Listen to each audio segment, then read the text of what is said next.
Hi everyone, and welcome to my video blog on gender and early childhood development. So masculinity in my family was associated with strength, authority, and stubbornness, while femininity was seen as weaker and more submissive, but also required toughness and hard work. My mother's Irish immigrant background, in that her parents are Irish immigrants, likely reinforced this.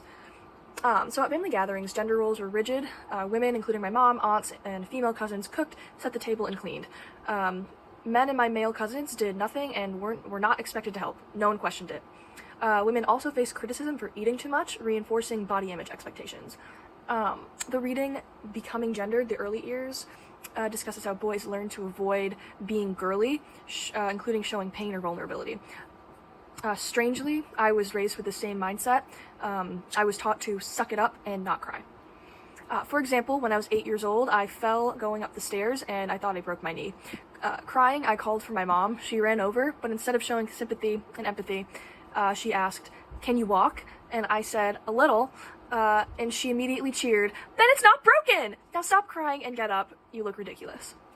This reinforced the idea that pain should be ignored, which is traditionally a masculine trait. My mother was raised with 2 older brothers and no sisters, so this might explain why she modeled masculinity herself. She also had to be independent as a single mother and raised me the same way. I was taught to never depend on a man financially or in any other way, which I understand, but I also see how hyper-independence can cause dysfunction. As a child, I was dressed in sparkly, girly clothes until middle school when I rebelled, switching to dark, androgynous clothing and rejecting makeup, despite my mother's efforts. The reading discusses how girls are expected to be sensitive and nurturing, which my family pushed on me, even though my mom and aunts were not always gentle themselves, clearly. Women were also seen as physically weaker. My male cousins were paid to take the pool cover off at my grandparents' house, for example, while I was expected to just wash dishes for free. This shows that men's labor was compensated, while women's was just expected. So these ideas are ingrained in me, but they don't define me. Now I think critically about how different families function and have formed my own opinions on the ideas of gender roles. So I still value self-reliance, but I also see the importance of balanced interdependence in relationships. Several other factors shape my gender identity. For one thing, puberty, in which I avoided makeup and dressed androgynously to kind of counteract it in a way. Socialization. So families, schools, and peer groups reinforce gender norms. Media, like movies, books, social media, shape how we perceive gender.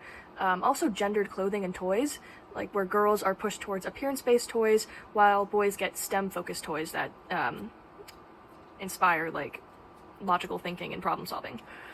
So moving on, I analyzed 2 gendered toys for ages 3 to 6 from Amazon.com. The girl's toy I found was a pink doctor kit with vet set. It includes medical books, a bunny, and a doctor costume. But it's marketed to foster empathy and imagination rather to encourage a medical career, as I noticed from the description on Amazon. Whereas the boy's toy was a puzzle racetrack set, which is a 48-piece puzzle track requiring logical reasoning and spatial thinking. The boy's toy is STEM-based and builds skills, while the girl's toy reinforces passive learning and role-playing. It aligns with Natasha Daly's research on gendered toys, where boys develop spatial intelligence, while girls' toys focus on appearance and caregiving.